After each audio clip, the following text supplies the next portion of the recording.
Welcome to Out of Zion with Susan Michael, an exploration of the Bible and the land of Israel.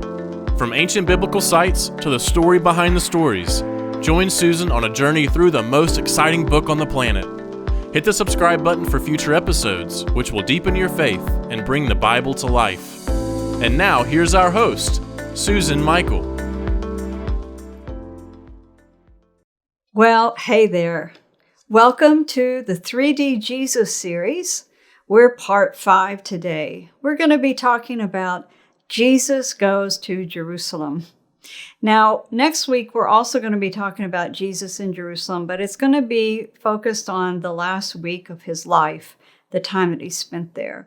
So today we want to talk about other times before the last week when Jesus went to Jerusalem and why, and what did he encounter there? And it's going to set the context and sort of set the stage for better understanding of what we're going to be talking about next week. So let's get started. All right. Well, Jesus did go to Jerusalem several times during his Galilean ministry. We know this mainly from the book of John, where he tells us that Jesus went up to some of the Jewish feasts. You know, there were 3 great feasts of Israel in the Bible, and during each one of these 3 feasts, the men of the tribes of Israel were required to come up to Jerusalem to worship the Lord there and to celebrate and observe this feast. And so, of course, not every man could go every single time. But many did come, and the city of Jerusalem would just be bursting at the seams with all the people that had come up for these feasts that were usually a week long. And they would camp all around outside the city. And so in this context, we know from the book of Luke that Jesus' family went up to Jerusalem every year to celebrate the Passover. And so they made that caravan. And we talked about last week the story, how that in one of those caravans, they go up to Jerusalem with half the village of Nazareth probably, and all the kids are traveling together and playing together, and they get halfway home and they discover, no Jesus. Where's Jesus? We left him behind. And Joseph and Mary have to go back, and they find him in the temple. And so that was a part of their annual family pilgrimage with their neighbors and their relatives from Nazareth to go up to Jerusalem to celebrate the Passover. Now, we know from John chapter 10 that Jesus went to Jerusalem during the Feast of Hanukkah, or it's called the Feast of Dedication. And I just told you the whole story of Hanukkah in our first part of this series, Setting the Stage, where we talked about the Maccabees that took over the temple. It had been desecrated by Antiochus IV Epiphanes, and a pig had been sacrificed in the Holy of Holies, and it had been made as a temple to Zeus. And so the Maccabees took over the temple. They cleansed it. They rededicated it to God. They relit the big menorah. And by a miracle, it burned for 8 days while they waited for more of the precious holy oil to be brought down from the Galilee. That's the story of Hanukkah. The only time it's mentioned in the Bible is in the New Testament in the book of John, because it took place after the Old Testament was completed. And so in the New Testament, the one time it's mentioned, we have Jesus going up to Jerusalem to celebrate the Feast of Dedication. So during the Feast of Hanukkah, as you can imagine, they're celebrating how these zealots from the family of Aaron had freed them from the pagan Greek rule of the Seleucids and had taken over their temple. And so there's a lot of talk about, well, will God free us from the Roman oppression that we have? And where is Messiah? And do we have a Messiah to lead us against Rome and to free us from this? And so it's in this context that we read in John 10, where they come to Jesus and they say, look, are you or aren't you? Are you going to reveal yourself now? Are you the Messiah? And we read Jesus's response, and it's kind of like, Jesus, just come out and say it. But in a way, he is coming out and saying it.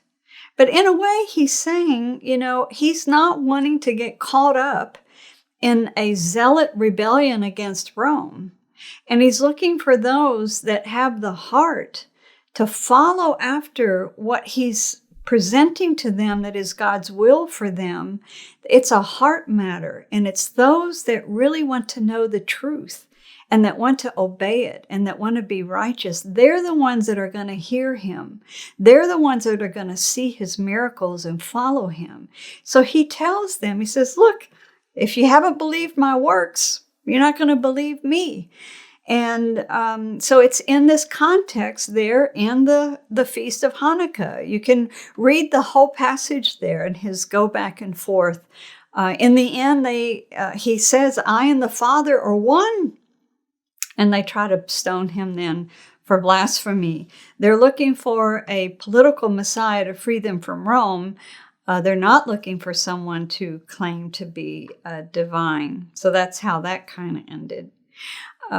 Jesus also went to Jerusalem to celebrate the Feast of Tabernacles, and we read about that in John 7.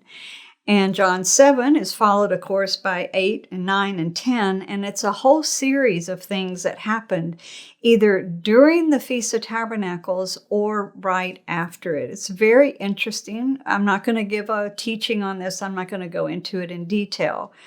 But it's during the great Feast of Tabernacles that they had what was called the water libation ceremony. And the Feast of Tabernacles, it's a feast where they celebrate the harvest, the fall harvest, and they celebrate that God had provided rain for them and that they had had an abundant harvest, and they bring their tithes and offerings up to the temple.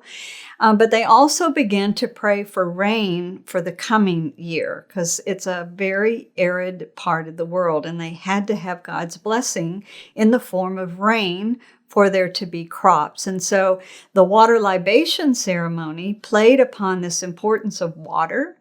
And it also used water as a sign of the Holy Spirit. And so the priests would go down to the pool of Siloam and take up water in a beautiful golden container. And they did a whole march back up the hill to the temple. And they would take this water and pour it out over the altar.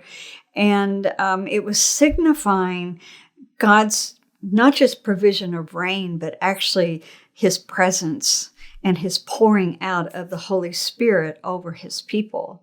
And it's in that setting that Jesus stands and he says that if any man is thirsty, come to me as the true fountain of living waters. Wow.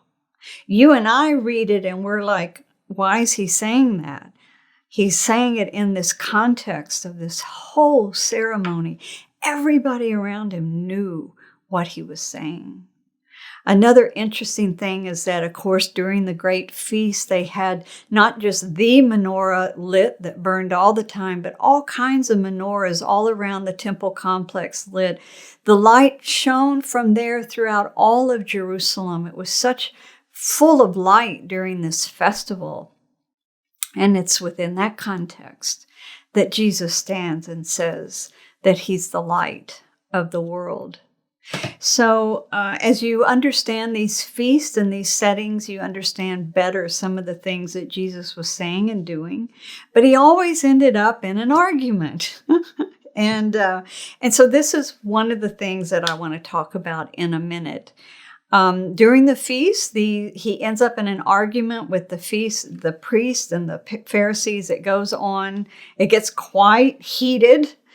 And then he heals a blind man, and it's a whole section here of 3 or 4 chapters, and so my point is that Jesus went to Jerusalem and he observed these feasts just like any believing Jew of the time.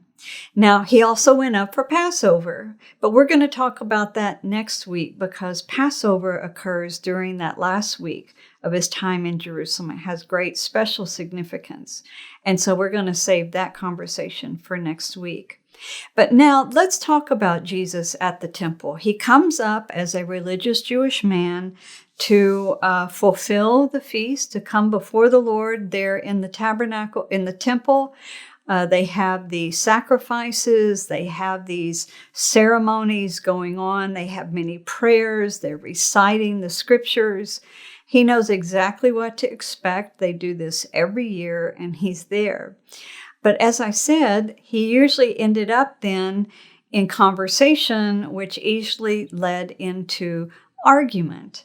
And so this has led to some oversimplifications. There's my word again. We talked about it in the 3D Bible series several times. We tend to oversimplify things, and then we end up actually in error by portraying something as what it really wasn't.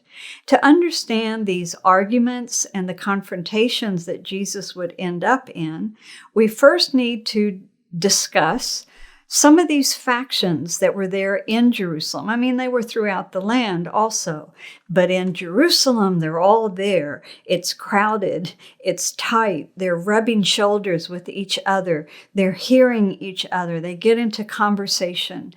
And we, 21st century Christian readers, we read it and we kind of tend to lump all the Jews together, and then there's Jesus.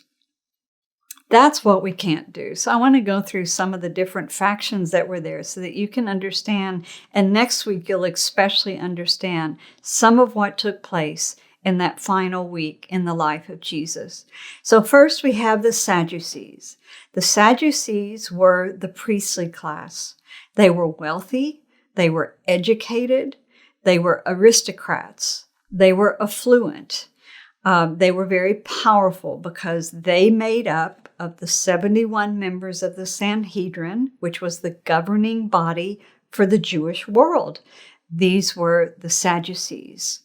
The high priest was appointed from their midst, and the high priest had been and was of one certain family. It was an aristocratic family at the time of Jesus. Nevertheless, the high priest was appointed by the Roman authorities. That way, the Romans could control who was the high priest. And the job of the high priest was to bring about some kind of peace between the Roman authorities and the people of Judea, the Jewish people. And in between was the priestly class and the Sadducees and the high priest. And so this high priest had a very diplomatic job of keeping peace between the Roman authorities and the people of Israel. Now, the Sadducees did not believe in the oral Torah, which I'll explain that in a minute, but they only believed in the written Torah, the written first 5 books of the Bible. So they did not believe in any kind of afterlife. Once you died, that was it. It was all over. There was no kind of eternal punishment or reward. It was all about the here and now. Now, because this priestly class was a little corrupted, power corrupts, money corrupts, but here they were having to appease the Romans and almost be like the Roman voice piece to the Jews. And it really corrupted them, and it dirtied their motives at times. And so in reaction to that, we had another movement called the Essenes. And the Essenes wouldn't have anything to do with the temple sacrifices or any of the ceremonies in the temple, because they would have nothing to do with that aristocratic priesthood. And the Essenes, actually, some of them were priests that had broken off away from the corrupt priesthood. And some of them had gone down into the desert near Qumran, and they had this very strict community. But not all Essenes were like that. The historian Josephus said that there were Essenes in like every town and every village in Israel. Throughout the whole area, there were Essenes. So it was like a denomination, if you want to think in Christian terms. It was like a movement of people that focused on purity and being righteous and having no respect for the priesthood because they saw it as corrupted and as co-opted. And so that was the Essene movement. Now, the Essenes had great zeal for God, but they were focused on purity and focused on being righteous. And as I said earlier in this series, we believe the Essenes had some influence on Jesus's upbringing and on many of the people that followed Jesus.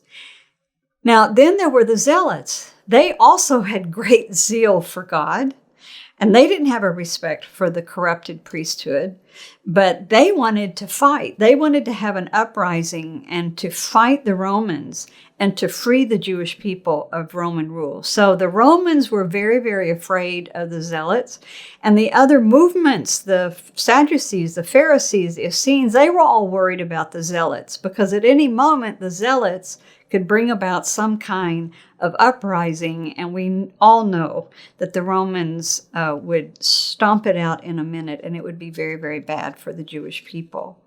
Then we have the Pharisees.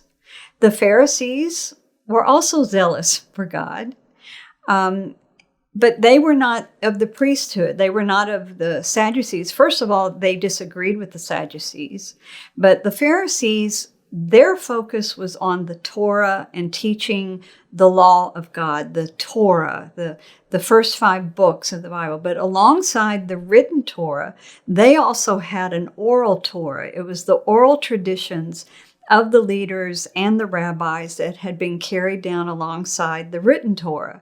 And so they were the ones that tried to interpret the Torah and the law for the everyday Jewish person.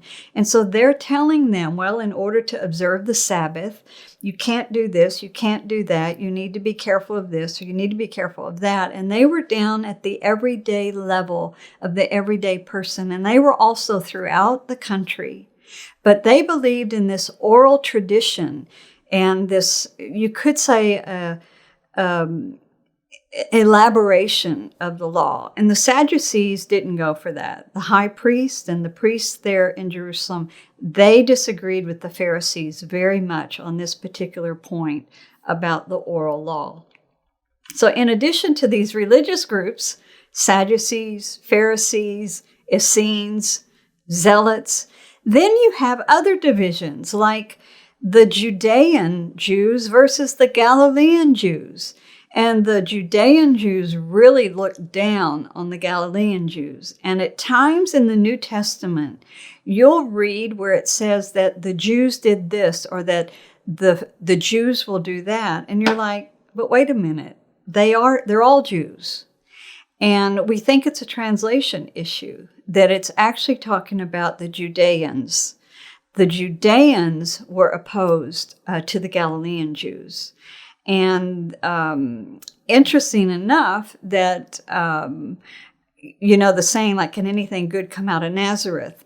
That's your typical Judean outlook looking down on the Galilee.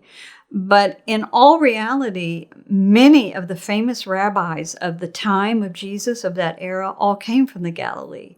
And that's because I think that was more their center of study and reflection and teaching versus the whole temple complex that was going on in Jerusalem. That was like a whole different world and universe, and that was more the Sadducees' world.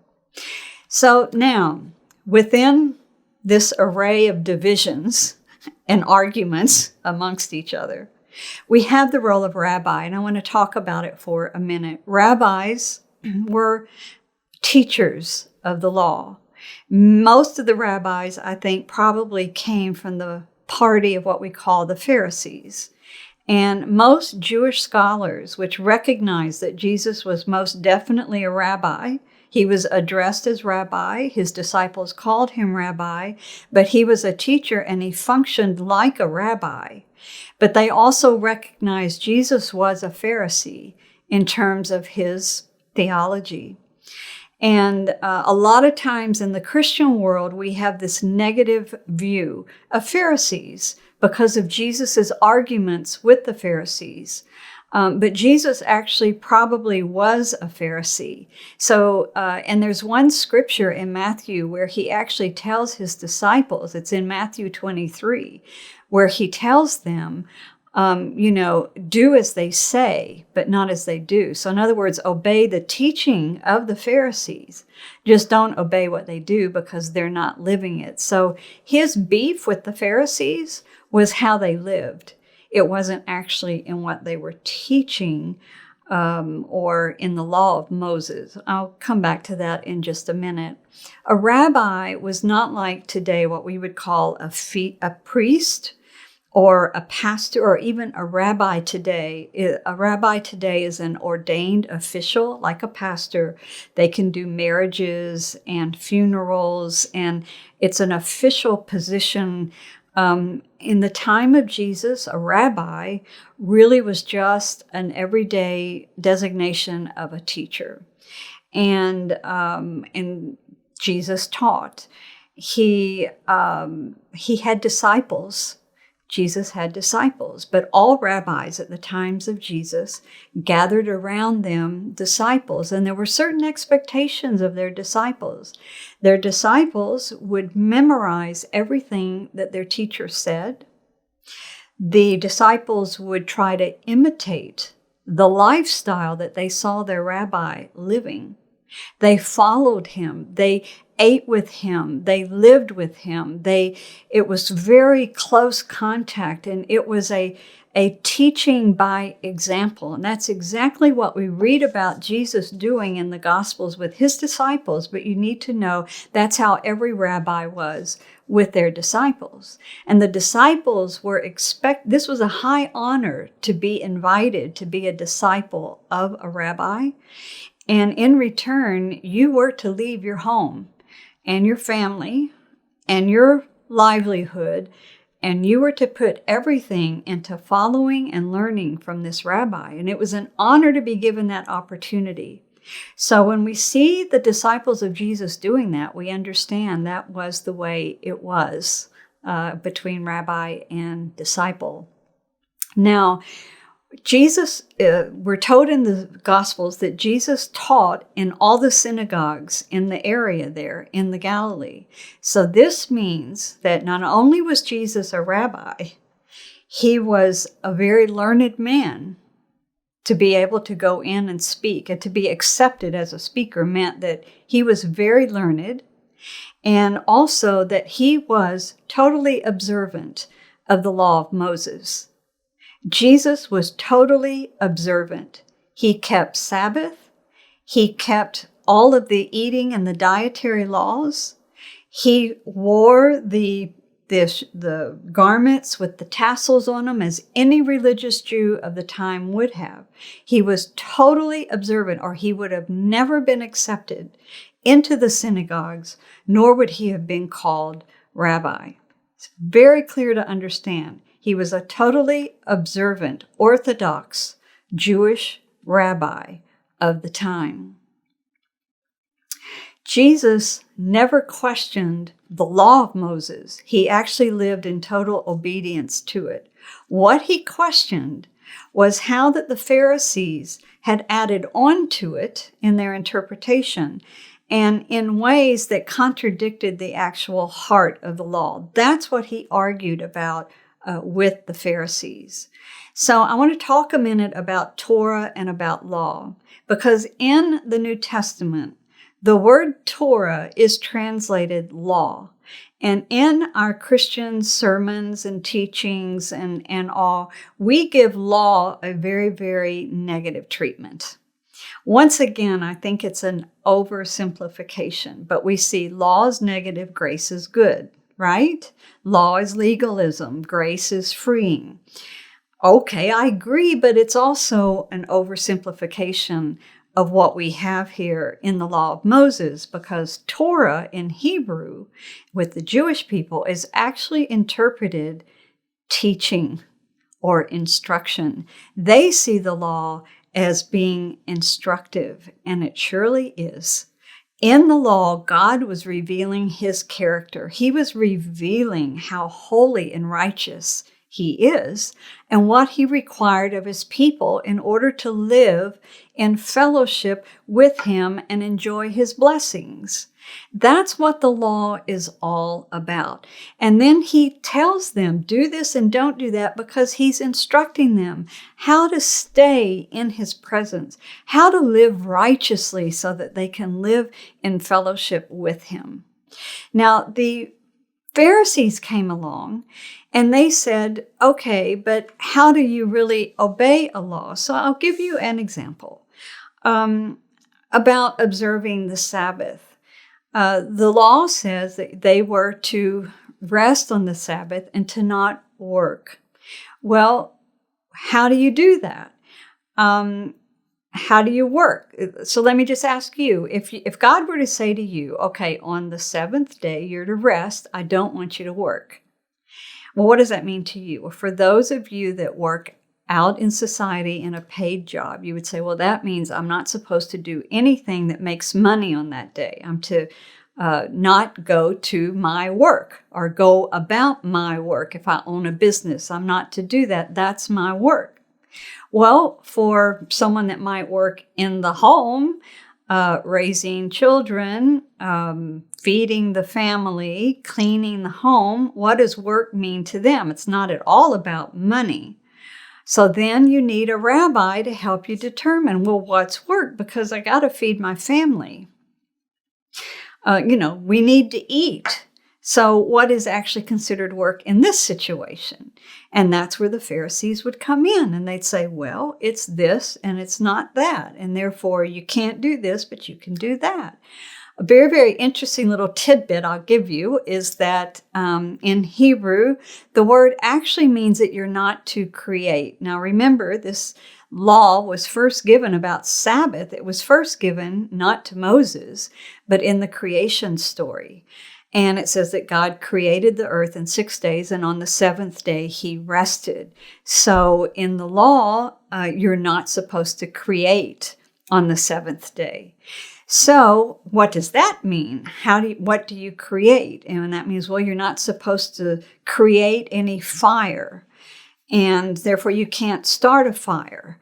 You can, put the pot over the fire, but you can't start the fire. So the fire has to be started before Shabbat begins, so that you don't break the commandment. And so in the modern world today, we don't light fires. We just turn on the burner or we turn on the light. But actuality, when you turn on the switch, you're lighting the electricity. You're starting a spark of electricity that then lights the light or turns on the gas or turns on the burner. So in an ultra-Orthodox and an Orthodox observant community, they're not going to turn on the heat. So they have to have food that they turn on the heat before the Sabbath. And you can have hot food maybe that night, it's still hot, but on Sabbath, you're not going to have any hot food left. And this kind of thing. And so there's a lot of traditions.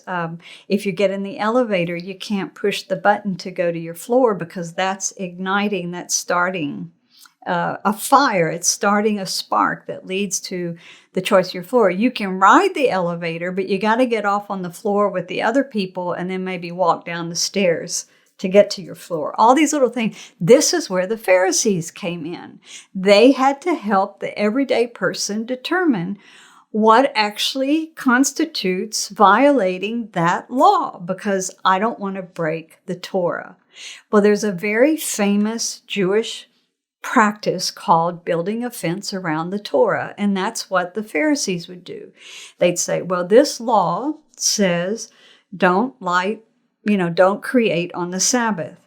Now, because you don't want to take any chances. You don't want to accidentally break the Sabbath. So therefore, don't even do this. Like, don't even get on the elevator. I'm just making up a law here, but to give you an example, it's like, so they would have the people go to the nth degree farther than what the law required, just so that they would be safe, that there would be a fence of safety around that commandment and they wouldn't break it.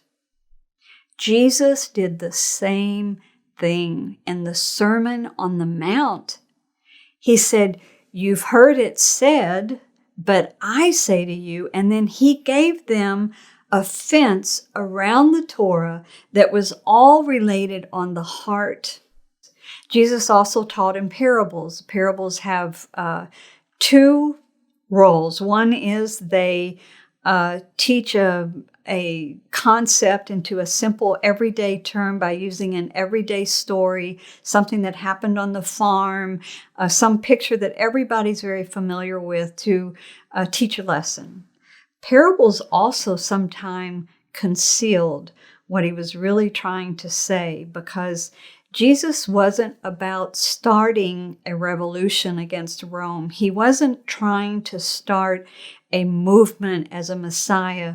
He was trying to get to the hearts of the people. So his parables a lot of time just took them to the heart, while it kind of covered up a more direct and more incendiary meaning to it, something that might ignite a reaction. So the last point I want to make before we end today is about the art of debating, because we see in the Gospels Jesus is in Jerusalem. He's at the temple. He's surrounded by Pharisees, by other rabbis, by Sadducees, by zealots. There's no Essenes in the temple because they won't have anything to do with it. But when he leaves in the evening, I think he was with the Essenes. But nevertheless, at the temple, he's surrounded by all these people, and they would get into heated debates. And I tell you, we as 21st century Christians, we read some of these stories and we're like, wow, they really were opposed to him, or Jesus was really feisty. But you gotta understand, debate was a part of everyday religious discourse. The Jewish people were brought up debating and questioning. And in their study of Torah, they were put into couples, and your study partner was called a chaver, which we translated as friend, but your chaver, you studied with, you debated with one another through the text. You questioned the text, and you recited then how the rabbis answered that. And you as a partner, you worked through your studies in a debate kind of form. So in the personality of the Jewish people, in the everyday discourse, debate was just very natural. It just came natural to them. And so as they debated Jesus leader to leader, it didn't mean that Jesus wasn't a part of them as a people. It didn't mean he wasn't respected even as a teacher. It didn't mean he wasn't respected even as a Pharisee. He was. It's how they conversed, how they interacted with each other on it. And yes, then sometimes it would get heated enough that it came to a point of disruption and of outright disagreement and walking away. But I bring this out because it's very, very natural, even in today in Israeli society. I had a conversation with a young Israeli that grew up in Israel, in the school system in Israel, and they had Torah classes there, and they were taught, this way. They questioned things. They just outright questioned things in the scriptures. And as a part of the way they studied, and then his parents moved to the United States, and he was put in a Christian school. And when they had their Bible class, he would just debate and he would just ask. And the teacher got so upset because she interpreted it that he was questioning her authority. He was questioning Christianity, and he kept being sent to the principal's office. He just thought that was the way you studied the Bible. So I thought it was a cute story. You might enjoy that. But this whole art of debating and of not accepting just what you're told, but questioning it, is one of the reasons that today Israel is leading the world in innovation and technology and science and medicine, because they as a people don't just accept what you're told. They question it. If they see a barrier in science or in industry and water conservation or whatever it is, they have an impasse. To them, that's just a challenge. Begin to, poke at that. Begin to question it. See over it. See under it. See around it. Get around that. That impasse is just something to be overcome and to be torn down. And so their art of debating and questioning and going beyond is making them a world leader. So I hope this has been helpful to you. We're going to play on some of this next time when we talk about Jesus's last week. But I do have a couple of resources I want to recommend as we're bringing this to a close today. There are 2 books that I would recommend that you, if you're interested in learning more about this first century Jewish setting that Jesus grew up in and that he ministered in. We have 2 books that we sell in our bookstore. One is called Sitting at the Feet of Rabbi Jesus. The other is called Walking in the Dust of Rabbi Jesus. The author of both of those books is Lois Tverberg, and they are excellent. If you want to know more about that first century world, you will love those 2 books. So in today's show notes, which are right below, we link to both of those books in our store, and I would recommend that you get them for further learning about this first century Jewish world of Jesus. See you back here next time. We're going to talk about the last week of Jesus in Jerusalem. God bless. We hope you have enjoyed this episode of Out of Zion with Susan Michael. Be sure to subscribe to Out of Zion now on Apple Podcasts, cpnshows.com, YouTube, or wherever you like to listen and learn. Out of Zion with Susan Michael is a production of ICEJ USA, all rights reserved.